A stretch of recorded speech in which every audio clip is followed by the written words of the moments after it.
away as many of my secrets as possible, so we'll try to cover as quick as we can. So I'm Bill Varney. This is my book, Surf Fishing: The Lightline Revolution. This book came out 12 years ago.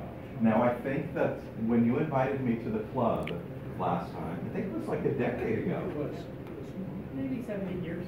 7 or 8 years ago. And your club has grown exponentially. There might have been maybe 20 people back then. So it's really great to see not only that there's a lot of interest in fishing, but that there is a combination between fishing and the Lord.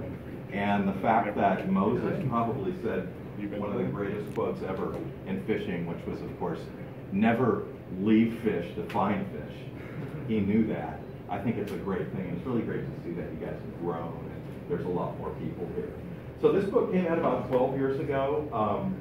As unbelievable as it has sold 40,000 copies, probably another 10,000 in Kindle.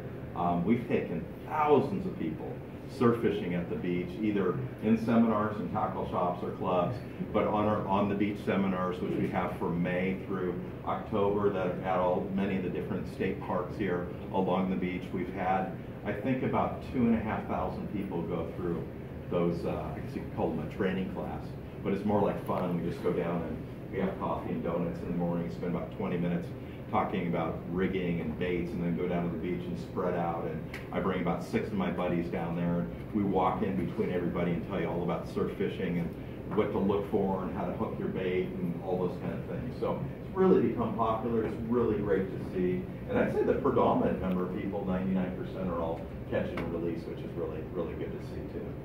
So surf fishing over the last, let's say 40 years. I've been surf fishing for about 55 years now. Has changed a lot. When I first started surf fishing, I worked for a guy named Fred Oakley, who was one of the greatest surf fishermen ever, held the world record for 8 consecutive years for casting, world casting champion, hold about 5 or 6 different California state records for surf fish. He actually held the record for mako shark until 1982. He unbelievably caught the world record mako shark from the beach. Wasn't all the way until 1982 before somebody on a boat bested him. He was really an incredible guy. And when we fished together, we used 12 to 14-foot Calcuttas and a jig master loaded with 40-pound test and 4-ounce sinker, maybe 1 or 2 hooks on there. We'd take that thing down to the beach. We'd cast that thing out as far as we could, and we'd walk back and we'd put it on our sand spike and we'd wait, and we'd wait a little longer, and the rod would bend over.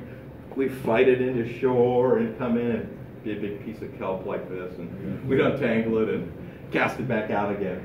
And you know, we learned that for surf fishing, and I think a lot of it had to do with the fact that we like to do a lot of freshwater fishing, was that if you go down to the surf, all the fish are between, let's say, 6 ounces and 10 pounds. That's pretty much the range of the size of surf fish. So if you went to a lake and you went fishing, all the trout and all the bass and so forth are usually between about 6 ounces and 10 pounds. So if I went down to the lake and I rented a boat, let's say, and I went out, or a kayak, and I had a 12 or 14-foot Calcutta and a 4-ounce sinker, 40-pound test, wouldn't be catching many fish, wouldn't get many bites, wouldn't have much fun doing it. So what we learned was if we downsized our equipment, not only would we catch a lot more fish, but we would certainly have a lot more fun doing it. So instead of those big long rods that we used to use, and it doesn't mean that there's not a place for those. If I was to go out at night and go shark fishing, I'd use a big long rod, 40-pound test, a heavy sinker, just like, you know, exactly. And I'd need that to fight fish. But in general, most of the other fish are perfect for your trout rod. So if I was going to start out surf fishing, I'd go in my garage, I'd look for my longest trout rod, 7 to 9 feet long.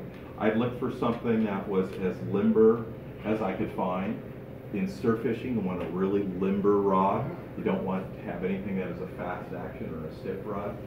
And the reason for that is when you surf fish, or rather when you're fishing from a boat or a dock, you're over the fish. So your hook is perpendicular to those fish. So when you're on the pier and you get a bite and you set your hook or the boat, you're over that fish. And no matter how big that hook is or how sharp it is, if you pull hard, it'll stick right in the top of the fish's mouth. In surf fishing, it's exactly the opposite of that. It's like me casting out to the back of this room. If I was going to cast out straight out from me instead of being below me, it's more like a kite line going out to the fish. If I feel a bite on the fish and I go to set the hook, it's just going to come right out of their mouth. All they have to do is open their mouth and out it comes because it's not perpendicular. So you need a surf rod that has a lot of bend to it. And the reason for that is as soon as you get a bite, you reel down, and because there's bend in your rod, it loads up. It allows your hook to spin over and hook them in the side of the mouth. And that's the thing about surf rods. You want to have a 7 to 9 foot rod so you can get a decent cast on the beach, limber so that you can set the hook. And the limber nature of your rod is also going to help you in guiding the fish to the beach because you have a lot of surge down there in the surf. It's not like a controlled environment like you find more at a pier or a dock or a boat. You have water rushing in, you reeling up your slack as quick as you can, and you have the water sucking back out again, and that's going to allow your rod to act as a shock absorber and give you what would normally be a drag. If you're fishing for tuna, for example, you cast out or a yellowtail and you got it in free spool and you get a bite, your line peels off there, you count 1, 2, 3, 4, 5, whatever, let it eat it, put it in gear, set the hook, goes on a nice long run, you just hold your rod and your reel does everything it needs to do. You never have that in the surf. Surf fish almost always fight parallel to the beach rather than going straight out or being perpendicular. The one exception to that would be roosterfish, who will normally take about a 300-yard straight run and then they'll go into the crossfire. So rod-wise, if I'm just starting out and go out in my garage, it's my longest trout rod that's nice and limber, looking for something light because I'm going to have to carry it up and down the beach. These rods are the rods that I designed for Cousins tackle. This is one of the prototypes that we made. They weigh 6.1 ounces. They're very, very light. They are balanced, so they're right over the reel so that when you hold it for 2 or 3 hours down there, it doesn't really cause any fatigue. We have a cork handle. Cork now is very, very expensive. That's why you don't see many fishing rods made with cork handles any longer. The cork comes from Portugal. There's one man that owns all the cork farms. He's like the cork mafia. And Cousins Tackle actually went there, it was about 4 years ago now, and met with him and cut a deal with him to get the cork from them. The bottom of this rod is made up of 18 individual segments of cork. And cork is so much now, that's why I don't see it in wine bottles anymore. It's about 80 cents for each one of those. So just the cork alone is about $22 on this rod. And that's why you really don't see it anymore. But the great thing about cork, of course, is if you drop it, it gives you a little floatability there. You might lose it. Also, it will really last you forever. And if you want it to look new again, just quickly sand it down and you're ready to go. So that's the rod that I use. And when it comes to going out and buying a rod, if I was to buy one of these Cousins rods, they're about $240. I know that all I need to do is just rinse it off. Same with your trout rod in the garage. And just wipe it off with a towel. It'll last you the rest of your life. You can hand it down to your kids and your grandkids. Can I put something in there? There's a product called Salt Away. Yeah, Salt Away, which I use in my engine in my boat, which breaks salt down. If anybody's used Salt Away, and it has it in a spray bottle, and also has it in another little vial. Yeah, vial type of container where you can put it in to rinse off your engine. And then reel-wise, the opposite is true. I use a spinning reel. This is a 3000 series size. So spinning reels are 1000, 2000, 3000, 4, 5, 6. The higher the number, the larger the spinning reel. I normally use a 2500 size or a 3000, very similar to what you're going to use in trout fishing. And reel-wise, I never spend more than $100 on a reel. Shimano makes some good reels. They make the Shimano Sedona, the Shimano Sienna. Those are both about $40 to $70. This is the Penn Battle 2 reel. This is about $90 reel. And the reason I would never go out and get a $1,200 Stella, although it'd be very, very smooth, I'll tell you, and a great drag, is because every reel that you take to the beach, no matter what you pay for it, is going to get sand in it.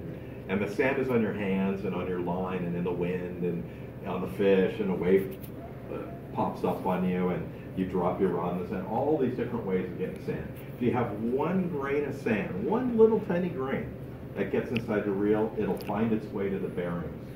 And once it's in the bearings, your reel will seize up eventually like an old Jeep.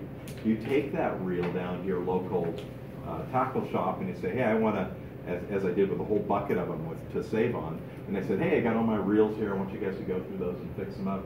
They'll tell you the bearings and the labor is more than you paid for the reel. So reel-wise, standard $100 when you see them on sale at Turner's and Big Five and Dick's and places like that. Pick up a couple of them, fill them both with line, put one in your trunk, put one on your rod, you're ready to go. Now, I like to fish with monofilament. The reason I like monofilament is monofilament has stretch to it. Braided line is great to use for all kinds of fishing, whether it's surf fishing or rockfish fishing or marlin fishing. But the problem with braid is that it doesn't have any stretch at all. You can feel everything on braid, but because it doesn't stretch, when you're pulling a big fish in through the surf, once again, you're going to get that inward push. You're reeling up all your slack really quickly, and you're going to get the water sucking out where it's pulling back. When it pulls back, if your line doesn't stretch, if the tip of your rod, once again, needing to be limber, doesn't bend, the only thing that's going to happen is that hook is going to pop right out of that fish's mouth. So I love to stick with monofilament. I fish with 6-pound mono, and I always fish with red or pink line. The reason I use colored line, red or pink, is because they're the easiest color to see for us above water. When you're surf fishing, you always want to know where you're casting. So for example, I go down to the beach and I go at low tide, and let's say where that trash can is over there,